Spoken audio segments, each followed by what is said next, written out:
2026ஆம் ஆண்டின் இனிய தைப்பொங்கல் திருநாள் நல்வாழ்த்துக்கள். என்னோட சார்பாகவும் தலைவன் முருகனோட சார்பாகவும் உங்கள் அனைவருக்கும் யாருக்குமே என்னோட பொங்கல் வாழ்த்துக்கள் தெரிவிச்சுக்கிறேன்.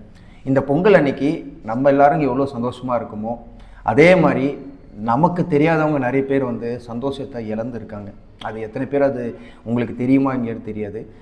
நிறைய பேர் என்கிட்ட கேட்டிருக்கீங்க, நம்ம ட்ரஸ்ட்லேருந்து ஏன் அந்த வீடியோஸ் எல்லாம் ஏன் வரமாட்டேன்து அப்படின்னு சொல்லி கேட்டுட்டு இருந்தீங்க. நம்ம உதவி பண்ணிக்கிட்டே தான் இருக்கும். முருகன் நம்ம தலைவன் முருகன் நமக்கு உணர்த்தினபடி சில விஷயங்கள் எனக்கே ஒரு தோன்றுது. நம்ம ஒருத்தவங்களோட இயலாமையை அவங்க ரொம்ப கஷ்டப்படுற நிலைமையை நம்ம கேமரா முன்னாடி மக்களுக்கு அனைவருக்கும் காட்டிட்டு அந்த மாதிரி ஒரு உதவி செய்கிறத விட நம்ம உதவி செய்கிறோம், மேலே இருக்க முருகன் பார்த்துப்பான். முருகன் சொல்லி தான் நம்ம இந்த உதவி செய்கிறோம். அது முருகனுக்கு தெரிஞ்சால் மட்டும் போதும் இல்லை, அவங்களோட கஷ்டப்படுற ஒரு சூழ்நிலை மக்கள் அனைவருக்கும் காட்டி அந்த ஒரு கஷ்டத்தில் இருந்து நம்ம அதை நம்ம தான் பண்ணுறோம் அப்படிங்கிற ஒரு விஷயம் தெரிய தேவையில்ல.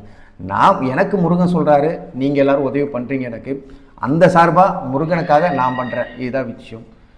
இந்த பொங்கல் அதுவுமா நம்ம எந்த அளவுக்கு நம்ம முருகனுக்கு நம்ம வேண்டி நம்ம எல்லாரும் நல்லா இருக்கணும், எல்லா முருக பக்தர்களும் அவங்கவுங்க குறையை தீர்க்கணும் அப்படின்னு சொல்லி நம்ம வேண்டி இந்த பொங்கல் நாளில் யாராவது ஒருத்தருக்காச்சும் நம்ம உதவி பண்ணலன்னா தப்பாயிடும்ல. அதுக்காக தான், நீங்கள் கேட்டதுக்காக தான் இந்த காணொலி.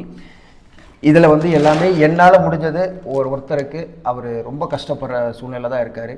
இந்த பொங்கல் நம்ம கொண்டாடலாங்க. இந்த 3 நாள் பொங்கல் இருக்குது. தைப்பொங்கல் இருக்குது, அதுக்கப்புறம் மாட்டு பொங்கல் இருக்குது, காணும் பொங்கல் இருக்குது. அந்த 3 நாளுமே நம்ம நினைக்கவே தேவையில்ல, முருகனே நடத்தி கொண்டு போயிடுவார். ஆனால் நம்ம கீழே இருக்கிறவங்க ரொம்ப கஷ்டப்படுற நிலைமையில் இருக்கும்போது இந்த பொங்கலை நம்ம கொண்டாடணுன்னா நமக்கு அந்த குற்ற உணர்ச்சி நமக்கு ரொம்ப வலிக்குது. இது அனைத்துமே அவருக்கு கொண்டு அந்த குடும்பத்தை கொண்டு போய் சேர்க்க போகிறோம். இந்த பொங்கல் நாளில் அவங்களும் நல்லா இருக்கணும். எல்லாரும் முருகன்கிட்ட வேண்டிக்கங்க. எல்லாரும் நல்லா இருக்கணும், எல்லாரும் நல்லா இருக்கணும். தலைவன் முருகனுக்கு நன்றி.